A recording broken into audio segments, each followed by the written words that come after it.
To truly understand the God-man, I needed to explore Jesus and miracles.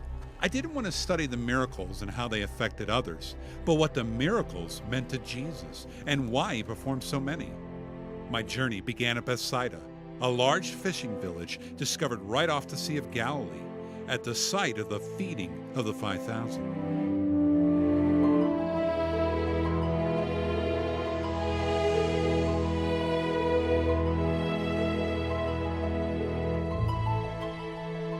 Bethsaida is a place of fishing with nets. This would primarily be a fishing town. It was primarily a fishing town because it was very close to the Sea of Galilee. So who would have come from this area?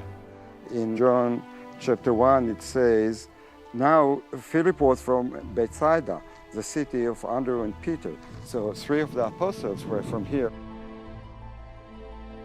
One of the most compelling and powerful aspects of Jesus was his ability to perform miracles.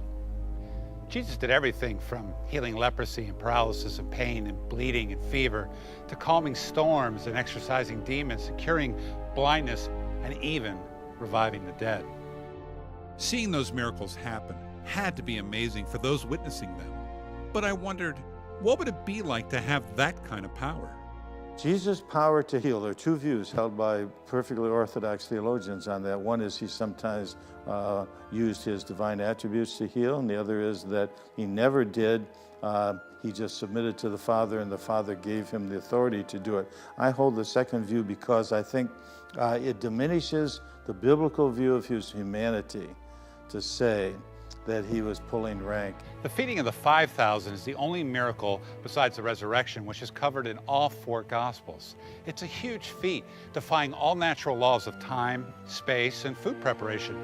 This town could not supply enough food for 5,000. So he's kind of saying, by being right near here, there's enough here of me to feed this entire town, and this is one of the largest towns around? Yes, yes. Miracles like the feeding of the 5,000 were necessary for Jesus. He needed them to state his case that he was the Son of God. Anyone could claim that they are God, but we would demand some proof from them. Jesus' ability to control the physical world is the proof that we would need to accept him as God. The miracles Jesus did were predicted, number 1, so they were necessary to fulfill prophecy. Number 2, they were necessary to confirm who he was. Clearly, he connected his miraculous claims with who he was. When John the Baptist went and asked, "Who are you?" through his disciples, he said, "Tell John, the blind are seeing, the lame are walking, and the dead are being raised." The Son of God is confirmed by acts of God. Well, the miracles had a dangerous side effect too: crowds. Whether it was in the countryside of Galilee or the streets of Jerusalem, when Jesus healed, crowds formed. Well, crowds are good because a large audience has experienced Jesus, but it's possible that they could turn into magic acts and shows and performances. I don't think he really enjoyed the razzle-dazzle of the miracles, but I think he enjoyed doing good. Jesus would never perform miracles just to entertain people. The Pharisees and Sadducees tested Jesus by asking him to show them a sign from heaven. He rebuked such a request.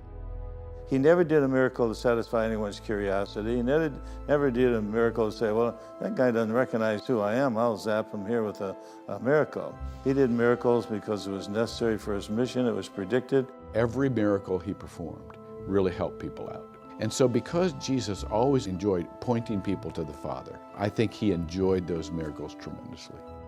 I think if I had the power to perform miracles, it would shift my perspective from other people to me. I would begin to enjoy that power and expect more respect. I wouldn't come to serve others, I would want them to serve me. But I don't see Jesus losing his perspective. Many of the miracles I read about began with compassion. He feels the heart of God, and he's driven by compassion, which is sometimes this combination of anger and grief and love. And to me, the healing is not the issue for him. It's the person. He's looking at a creation that he knows he created, and yet the creation is so magnificent, so individual. Jesus gave life to others through his miracles, but they ultimately led to his death. He was eventually crucified because he performed miracles on the Sabbath. but his compassion for people caused him to risk his life, all for the sake of healing those he loved.